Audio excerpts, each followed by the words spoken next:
And I'm glad you just touched on goals there, because it's a nice transition into another area that I wanted to talk about. And that's, you've just referred to them as goals, and I think of them from a marketing perspective as triggers. So I'm interested to know what might trigger someone to get in touch with you. So, what are the most common goals that CEOs come to you with? For example, one that you just mentioned was the desire to be more curious, and where to start with that. Are there any other commonalities that people come to you with? Wow. Yeah. One of the biggest ones is they realize that what they've already done is only going to get them so far. So they usually, most of us will reach some kind of a plateau with the knowledge we already have. And they realize, oh, wait a minute. Hey, there's another way to do this. And they want to be more productive. They want to increase revenue in the business. They want also to increase leverage. That's another thing, because a lot of people are working very hard, but not productively. And that's such a waste. And it can lead to burnout and overwhelm. So those are some of the symptoms: overwhelm, possible burnout, feeling scattered. And this is one of the problems of particularly being an entrepreneur, is that we see all the options. We see all the possibilities and all the strategies. There's 5 different target markets we want to help.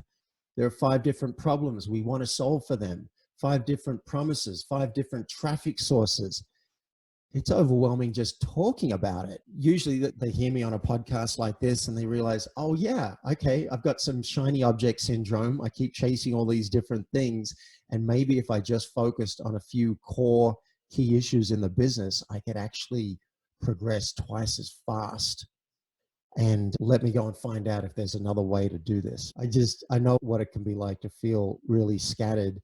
And my mission is to help mainly business owners come back to focus. What really matters to you? Where are we heading? Like in a year from now, what would have you do the happy dance? And then what will you agree to not do? Mm. Because it's not just about what you're doing, but what will you agree to not do and either delete or delay so that you can work on what's going to move the needle. Really, sometimes the biggest value I bring to my clients is I'm another head and I'm outside of yours. Now it happens that I think I'm pretty intelligent. So I'm a good head and I happen to have a bunch of coaching skills as well. But just someone who's outside of you is going to see stuff. I coach, one of my clients is a marketing and copywriting expert. And on one of our calls, I asked him for his elevator pitch, and it was terrible. It mentioned a bunch of, what do you call it, acronyms. It was like all these letters. It was just really hard to understand. And I'm like, you want to try again? He said, oh, wow, I can't believe what just came out of my mouth. And so we got it down to where a caveman could grunt it. And we got it really simple. And he said, I can't believe this. This is what I do for all of my clients, but I can't do it for myself. And I'm the same. As soon as I wanted to rebrand and create this brand focus.ceo, I went and hired a coach straight away. I think I had 2 coaches at the time, one for accountability and the other one just for straight branding stuff, because I need someone to bounce it off. I need someone to challenge me. I need someone to say, that's too complex. Let's get it down and down and down.